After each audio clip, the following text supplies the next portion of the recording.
अभिनंदन, आभार, आदर, नमस्कार। दोस्तों, जैसे जल से तरंग, फेन, बुदबुदा भिन्न नहीं, वैसे ही आत्मा से कुछ भी भिन्न नहीं है। सब अभिन्न है। इसे तुम देखो, सुनो मत। ये गेस्टॉल्ट के परिवर्तन की बात है। इसमें एक झलक में दिखाई पड़ जाएगा। एक झलक। गौर से देखो तो धीरे से तुम पाओगे कि सब एक में तिरोहित हो गया और खो गया। एक विराट सागर लहरें मार रहा है। ये ज़्यादा देर ना टिकेगा, क्योंकि इसको टिकाने के लिए तुम्हारी क्षमता नहीं है। तुम्हारी क्षमता विकसित होनी चाहिए। लेकिन ये क्षण भर को भी दिखाई पड़े कि एक विराट लहरें मार रहा है। हम सब उसी की तरंगे हैं। एक ही सूरज प्रकाशित है। हम सब उसी की किरणें हैं। यहाँ एक ही संगीत बज रहा है। हम सब उसी के स्वर हैं। तो जीवन में क्रांति घट जाएगी। वह एक क्षण धीरे धीरे तुम्हारा शाश्वत स्वरूप बन जाएगा। इसे तुम चाहो तो पकड़ लो, चाहो तो चूक जाओ। जनक ने पकड़ लिया। रात में जागा अंधकार की सिरकी के पीछे से मुझे लगा मैं सहसा सुन पाया सन्नाटे की कनबतियाँ, धीमी रहस्य सुरीली परम गीत में। और गीत वह मुझसे बोला, धन्यवाद, अरे तुम अभी तक नहीं जागे? और ये मुक्त स्रोत सा सभी और बह चला उजाला, अरे अभागे कितनी बार भरा, अनदेखे छलक छलक बह गया तुम्हारा प्याला। तुम पहली दफ़े नहीं सुन रहे हो कि ये वचन तुम्हें पहली बार पता लग रहे हैं। इन वचनों को तुम बहुत बार सुन चुके हो। तुम अति प्राचीन हो सकता है अष्टवक्र से भी तुमने सुना हो। तुम में से कुछ ने तो निश्चित सुना होगा। कुछ ने बुद्ध से सुना हो, कुछ ने कृष्ण से, कुछ ने क्राइस्ट से और कुछ ने मोहम्मद से। किसी ने लाओ त्सु से, जरथुस्त्र से। पृथ्वी पर इतने अनंत पुरुष हुए हैं, उन सबको तुम पार करके आते गए हो। इतने दिए जले हैं, असंभव है कि किसी दिए की रोशनी तुम्हारी आंखों में ना पड़ी हो। तुम्हारा प्याला बहुत बार भरा गया है। अरे अभागे, कितनी बार भरा गया है। छलक छलक बह गया तुम्हारा प्याला। तुम्हारा प्याला भर भी दिया जाता है तो भी खाली रह जाता है। तुम उससे संभाल नहीं पाते। और गीत वह मुझसे बोला, दुर्निवार, अरे तुम अभी तक नहीं जागे? और ये मुक्त स्रोत सा सभी और बह चला उजाला। सुबह होने लगी और बहुत बार सुबह हुई है और बहुत बार सूरज निकला, पर तुम हो कि अपने अंधेरे को पकड़े बैठे हो। ये अभागापन तुम छोड़ोगे तो छूटेगा। जनक कहने लगे, एक ही दिखाई पड़ता है। मैं उसी एक में लीन हो गया हूँ। वह एक मुझ में लीन हो गया है। वेद यह कहते हैं, जो इंसान त्यागी यानी सन्यासी है, वेदों से भी है बलातर। उसकी जगमग जग से बढ़कर वह बसता है जगदीश्वर में। उसमें बसता है जगदीश्वर। वेद ये कहते हैं, जो इंसान त्यागी यानी सन्यासी है, वेदों से भी है बलातर, वेदों से भी है श्रेष्ठ, क्योंकि उसमें बसता है जगदीश्वर। वह बसता है जगदीश्वर में। उस घड़ी जनक की चेतना अलग न रही, एक होने लगी। चौंक गए हैं स्वयं। जैसे विचार करने से वस्त्र तंतु मात्र ही होता है, वैसे ही विचार करने से यह संसार आत्मसत्ता मात्र ही है। जाग कर देखने से, विवेक करने से, बोधपूर्वक देखने से, जैसे गौर से तुम वस्त्र को देखोगे तो पाओगे क्या? तंतुओं का जाल ही पाओगे ना। एक धागा आड़ा, एक धागा सीधा, ऐसे ही रख रख कर वस्त्र बन जाता है। तंतुओं का जाल है वस्त्र। फिर भी देखो मजा। तंतुओं को पहन ना सकोगे, वस्त्र को पहन लेते हो। और अगर धागे का ढेर रख दिया जाए तो उसे पहन ना सकोगे। यद्यपि वस्त्र भी धागे का ढेर ही है, सिर्फ आयोजन का अंतर है। आड़ा तिरछा धागे की बुनावट है। तो वस्त्र बन गया, तो वस्त्र से तुम ढांक लेते हो अपने को। लेकिन इससे क्या फ़र्क पड़ा? धागे ही रहे, कैसे तुमने रखे, इससे क्या फ़र्क पड़ता है? जनक कह रहे हैं कि परमात्मा कहीं हरा होकर वृक्ष है, कहीं लाल सुर्ख होकर गुलाब का फूल है, कहीं जल है, कहीं पहाड़ पर्वत है, कहीं चांद तारा है। ये सब उसी के चैतन्य की अलग अलग संघटनाएं हैं। जैसे वस्त्र को धागे से बुना जाता है, फिर उससे ही तुम अनेक तरह के वस्त्र बुन लेते हो। गर्मी में पहनने के लिए झीने पतले, सर्दी में पहनने के लिए मोटे।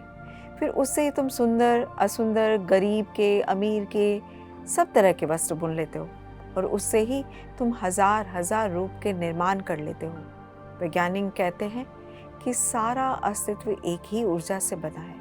उनका नाम है ऊर्जा के लिए विद्युत। नाम से क्या फर्क पड़ता है? लेकिन एक बात से वैज्ञानिक राजी हैं कि सारा अस्तित्व एक ही चीज़ से बना है। उसी एक चीज़ के अलग अलग ढांचे हैं। जैसे सोने के बहुत से आभूषण, सभी सोने के बने हैं, गला दो तो सोना बचे। आकार बड़े भिन्न, लेकिन आकार जिस पर खड़ा है वह अभिन्न। यदत पट तंतु मात्रम, जैसे वस्त्र केवल तंतु मात्र है। इदम विवम आत्मतंत्र मात्रम, ऐसा ही ये सारा अस्तित्व भी आत्मा रूपी तत्व से बुना गया है। और निश्चित ही विद्युत कहने से आत्मा कहना बेहतर है, क्योंकि विद्युत जड़ है और विद्युत से चैतन्य के उत्पन्न होने की कोई संभावना नहीं है। और अगर विद्युत से चैतन्य होने की संभावना है तो फिर विद्युत को विद्युत कहना व्यर्थ है, क्योंकि जो पैदा हो सकता है वह छिपा होना चाहिए। चैतन्य दिखाई पड़ रहा है, चैतन्य प्रकट हुआ है, तो जो प्रकट हुआ है वह मूल में भी होना ही चाहिए, अन्यथा प्रकट कैसे होगा? तुमने आम का बीज बोया, आम का वृक्ष प्रकट हुआ, उसमें आम लग गए। तुमने नीम का बीज बोया, नीम प्रकट हुई, उसमें निमोलियाँ लग गई। तो जो बीज में है वही प्रकट होता है, वही लगता है। इतना चैतन्य दिखाई पड़ता है। दुनिया में इतनी चेतना दिखाई पड़ती है, विभिन्न चेतना के रूप दिखाई पड़ते हैं। तो जो मूल संकट है इस अस्तित्व का, उसमें चैतन्य छुपा होना चाहिए। इसलिए विद्युत कहना उचित नहीं, आत्मा कहना ज़्यादा उचित है। आत्मविद्युत कहो, मगर चैतन्य को वहाँ डालना ही होगा। जो दिखाई पड़ने लगा है वह आया है तो मूल पे छिपा रहा होगा। जैसे विचार करने से वस्तु तंतु मात्र ही होता है, वैसे ही विचार करने से यह संसार आत्म मात्र है। जैसे ईख के रस से बनी हुई शक्कर ईख के रस से व्याप्त है, वैसे ही मुझसे बना हुआ संसार मुझसे भी व्याप्त है। जैसे तुमने ईख से शक्कर निकाल ली तो शक्कर में ईख का रस व्याप्त है, ऐसे ही चैतन्य में परमात्मा व्याप्त है। मुझ में परमात्मा व्याप्त है, तुम में परमात्मा व्याप्त है, और तुम परमात्मा में व्याप्त हो। आत्मा के अज्ञान से संसार भासता है, इसे समझिएगा, ये बहुत महत्वपूर्ण है। आत्मा के अज्ञान से संसार भासता है और आत्मा के ज्ञान से नहीं भासता। गेस्टाल्ट बदल जाता है, देखने का ढंग बदल जाता है। जैसे कि रस्सी के अज्ञान से सांप भासता है और उसके ज्ञान से वह नहीं भासता है। रात के अंधेरे में देख ली रस्सी, घबरा गए, समझा कि सांप है, भागने लगे, लकड़ियां लेकर मारने लगे। फिर कोई दिया ले आया तो लकड़ियां हाथ से गिर जाएंगी, भय विसर्जित हो जाएगा। प्रकाश में दिखाई पड़ गया सांप नहीं है, रस्सी है। रस्सी को रस्सी की तरह न देख पाने के कारण सांप था। सांप था नहीं, सिर्फ आभास था। आत्मा को आत्मा की तरह न देख पाने के कारण संसार है। जिसने स्वयं को जाना उसका संसार मिट गया। इसका यह अर्थ नहीं कि द्वार दरवाजे दीवार पहाड़ पत्थर खो जाएंगे, ये सब ना होगा। ये सब होंगे, लेकिन ये सब एक में ही लीन हो जाएंगे। ये एक ही की विभिन्न तरंगे होंगी, फेन बुदबुदे। जिसने स्वयं को जाना उसका संसार समाप्त हुआ, और जिसने स्वयं को नहीं जाना उसका संसार कभी समाप्त नहीं होता। संसार छोड़ने से तुम स्वयं को ना जान सकोगे, लेकिन स्वयं को जान लो तो संसार छूट गया। त्याग की दो धाराएं हैं। एक धारा है जो कहती है कि संसार को छोड़ो तो तुम स्वयं को जान सकोगे, और दूसरी धारा है जो कहती है स्वयं को जान लो, संसार छूटा ही है। पहली धारा भ्रांत है, संसार को छोड़ने से नहीं, तुम स्वयं को जान सकोगे, क्योंकि संसार के छोड़ने में भी संसार के होने का भ्रम बना रहता है। थोड़ा समझो, रस्सी पड़ी है, सांप दिखाई पड़ा, कोई तुमसे मिलता है, वह कहता है तुम सांप का भाव छोड़ दो तो तुम्हें रस्सी दिखाई पड़ जाएगी। तुम कहोगे सांप का भाव छोड़ कैसे दें, सांप दिखाई पड़ रहा है, रस्सी तो दिखाई पड़ती नहीं। तो तुम अगर हिम्मत करके राम राम जप कर किसी तरह अकड़ कर खड़े हो जाओ कि चलो नहीं, सांप है, रस्सी है, रस्सी है, रस्सी है, तो भी तुम्हारे भीतर तो तुम जानोगे सांप ही है। किसको झुठला रहे हो? पास मत चले जाना, कोई झंझट ना हो जाए। भागते तो तुम चले ही जाओगे। तुम कहोगे रस्सी है, माना कि रस्सी है, मगर पास क्यों जाएं? अब जो आदमी संसार छोड़कर भागता है वह कहता है संसार माया है, फिर भी भागता है। थोड़ा उससे पूछो कि अगर माया है तो भाग क्यों रहे हो, अगर है ही नहीं तो भाग कहाँ रहे हो, किसको छोड़कर जा रहे हो? वह कहता है धन तो मिट्टी है, तो फिर धन से इतना घबराए क्यों हो, फिर इतने भयभीत क्यों हो रहे हो? अगर धन मिट्टी है तो मिट्टी से तो तुम भयभीत नहीं होते, तो धन से क्यों भयभीत हो रहे हो? मिट्टी है, अगर दिखाई ही पड़ गया तो बात ठीक है, धन पड़ा रहे तो ठीक, ना पड़ा रहे तो ठीक। कभी मिट्टी की ज़रूरत होती है तो आदमी मिट्टी का भी उपयोग करता है, धन की ज़रूरत हुई तो धन का उपयोग कर लेता है। लेकिन अब ये सब स्वप्नवत है, खेल जैसा है। दूसरी धारा ज़्यादा गहरी और सत्य के करीब है कि तुम दिया जलाओ और रस्सी को रस्सी की भांति देख लो तो संसार गया, सांप गया।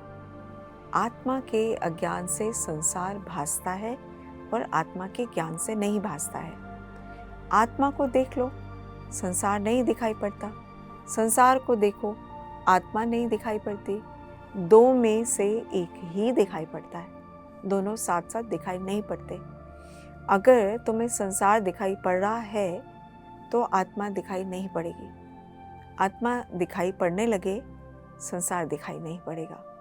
इन दोनों को साथ साथ देखने का कोई उपाय भी नहीं है। यह तो ऐसे है कि जैसे तुम कमरे में बैठे हो, अंधेरा अंधेरा दिखाई पड़ रहा है, फिर तुम रोशनी ले आओ कि जरा अंधेरे को गौर से देखें। रोशनी में देखें तो और साफ दिखाई पड़ेगा, फिर कुछ भी दिखाई ना पड़ेगा। रोशनी ले आए तो अंधेरा दिखाई ही ना पड़ेगा। अगर अंधेरा देखना हो तो रोशनी भूल कर मत लाना, अगर अंधेरा ना देखना हो तो ही रोशनी लाना, क्योंकि अंधेरा और रोशनी साथ साथ दिखाई नहीं पड़ सकते। क्यों नहीं दिखाई पड़ते साथ साथ? क्योंकि अंधेरा रोशनी का अभाव है। जब रोशनी का भाव हो जाता है तो अभाव साथ साथ कैसे होगा? संसार आत्मज्ञान का अभाव है। जब आत्मज्ञान का उदय होगा तो संसार गया, सब जहाँ का तहाँ रहता है, और फिर भी कुछ वैसा का वैसा नहीं रह जाता। सब जहाँ का तहाँ और सब रूपांतरित हो जाता है। ओशो से पूछते हैं लोग कि आप संन्यास देते हैं, लेकिन लोगों को कहते नहीं कि घर छोड़े, पत्नी छोड़े, बच्चे छोड़े। ओशो कहते हैं कि मैं उनको ये नहीं कहता कि छोड़ें, मैं उनको इतना ही कहता हूँ कि आत्मत हो, आत्मान हो, हम जो देखना चाहे देख लेते हैं। अदालत में एक मुकदमा था। मजिस्ट्रेट ने पूछा मुल्ला नसरुद्दीन को, इन एक जैसी सैकड़ों भैंसों में से तुमने अपनी ही भैंस को किस तरीके से पहचान लिया? नसरुद्दीन बोला, ये कौन सी बड़ी बात है मालिक, आपकी कचहरी में काले कोट पहने सैकड़ों वकील खड़े हैं, फिर भी मैं अपने वकील को पहचान ही रहा हूँ कि नहीं? कहने लगा, जिसको हम पहचानना चाहते हैं पहचान ही लेते हैं, अपनी भैंस भी पहचान लेते हैं। आदमी क्योंकि एक ही जैसी भैंसें हैं वकीलों जैसी, तो जो हम जानना चाहते हैं उसे हम जान ही लेते हैं, जो हम पहचानना चाहते हैं उसे हम पहचान ही लेते हैं। हमारा अभिप्राय ही हमारे जीवन की सार्थकता बन जाता है। और इस संसार से जागना हो तो संसार से जूझना मत। इस संसार से जागना हो तो सिर्फ भीतर जागने की कोशिश करना।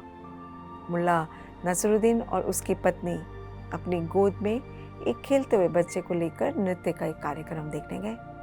दरबार ने उन्हें चेतावनी दी कि नसरुद्दीन, यदि नृत्य के दौरान बच्चा रोया तो तुम्हें हाल से उठकर जाना पड़ेगा, और यदि चाहोगे तो तुम्हारी टिकटों के दाम भी हम तुम्हें लौटा देंगे, मगर फिर बैठने ना देंगे, तो ख्याल रखना।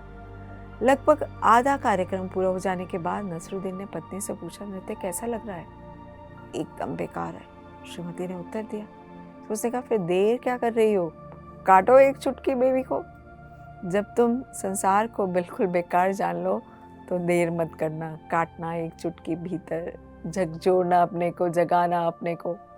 अपनी जाग से सब हो जाता है। जागरण महामंत्र है, एकमात्र मंत्र। धर्म अनुभूति है, विचार नहीं, और विचार धर्म की छाया भी नहीं बन पाता। और जो विचार में ही उलझ जाते हैं वे धर्म से सदा के लिए दूर रह जाते हैं। विचारक जितना धर्म से दूर होता है उतना कोई और नहीं। जैसे प्रेम एक अनुभव है, ऐसे ही परमात्मा भी एक अनुभव है, और अनुभव करना हो तो समग्रता से ही संभव है। विचार की प्रक्रिया मनुष्य का छोटा सा अंश है, और अंश भी बहुत सतही, बहुत गहरा नहीं। अंश भी अंत स्थल का नहीं, केंद्र का नहीं, परिधि का। ना हो तो भी आदमी जी सकता है। और अब तो विचार करने वाले यंत्र निर्मित हुए हैं। उन्होंने तो बात बहुत साफ कर दी कि विचार तो यंत्र भी कर सकता है, मनुष्य की कुछ गरिमा नहीं। अरिस्टोटल या उस जैसे विचारकों ने मनुष्य को विचारवान प्राणी कहा है। अब उस परिभाषा को बदल देना चाहिए, क्योंकि अब तो कंप्यूटर विचार कर लेता है, और मनुष्य से ज़्यादा दक्षता से, ज़्यादा निपुणता से। मनुष्य से तो भूल भी होती है, कंप्यूटर से भूल की संभावना नहीं। मनुष्य की गरिमा उसके विचार में नहीं है, मनुष्य की गरिमा उसके अनुभव में है। जैसे तुम स्वाद लेते हो किसी वस्तु का, तो स्वाद केवल विचार नहीं है। घटा, तुम्हारे रोए रोए में घटा, तुम स्वाद से मग्न हुए।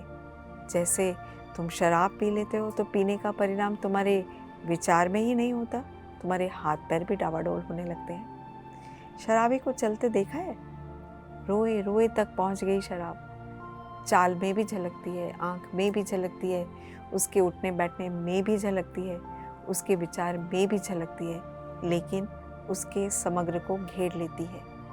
धर्म तो शराब जैसा है, जो पिएगा पी जानेगा। जनक के ये वचन उसी मदिरा के क्षण में कहे गए हैं। इन्हें अगर तुम बिना स्वाद के समझोगे तो भूल हो जाने की संभावना है। तब इनका अर्थ तुम्हें कुछ और ही मालूम पड़ेगा। तब इनमें तुम ऐसे अर्थ जोड़ लोगे जो तुम्हारे हैं। जैसे कि कृष्ण कहते हैं गीता में, सर्व धर्मान परित्यज्य मामेकम शरणं व्रज। सब छोड़ छाड़ अर्जुन तू मेरी शरणा।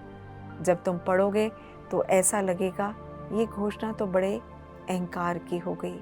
सब छोड़ छाड़ मेरी शरण में आ, मेरी शरण में। तो इस मेरे का जो अर्थ तुम करोगे वह तुम्हारा होगा, कृष्ण का नहीं होगा। कृष्ण में तो कोई मैं बचा नहीं है।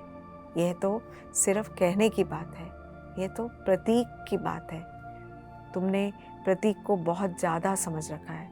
तुम्हारी भ्रांति के कारण प्रतीक तुम्हें सत्य हो गया है। कृष्ण के लिए केवल व्यवहारिक है, पारमार्थिक नहीं। कृष्ण जब मैं शब्द का प्रयोग करते हैं तो केवल व्यवहारिक है, बोलना है इसलिए कहते हैं, इसलिए करते हैं। लेकिन कहने और बोलने के बाद वहाँ कोई मैं नहीं है।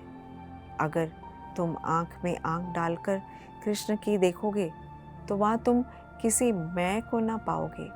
वहाँ परम सन्नाटा है, शून्य है, वहाँ मैं विसर्जित हुआ है। इसलिए तो इतनी सरलता से कृष्ण कह पाते हैं, आ मेरी शरण आ। जब वे कहते हैं कि आ मेरी शरण आ जा, तो हमें लगेगा बड़े अहंकार की घोषणा हो गई। क्योंकि हम मैं का जो अर्थ जानते हैं वही अर्थ तो करेंगे ना। और जनक के ये वचन तो तुम्हें और भी चकित कर देंगे।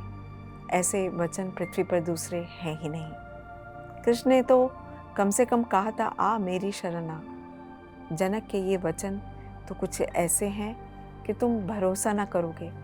इन वचनों में जनक कहते हैं कि अहो अहो मेरा स्वभाव, अहो मेरा प्रकाश, आश्चर्य, ये मैं कौन हूँ, मैं अपनी ही शरण जाता हूँ। इन वचनों में जनक अपने को नमस्कार करते हैं। यहाँ तो दूसरा भी नहीं बचा। बार बार कहते हैं, मैं आश्चर्यमय हूँ, मुझको नमस्कार है। अहो अहम नमो मह्यम विनाशो यस्य नास्ति में। मैं इतने आश्चर्य से भर गया हूँ, मैं स्वयं आश्चर्य में हूँ। मैं अपने को नमस्कार करता हूँ, क्योंकि सभी नष्ट हो जाएगा तब भी मैं बचूंगा।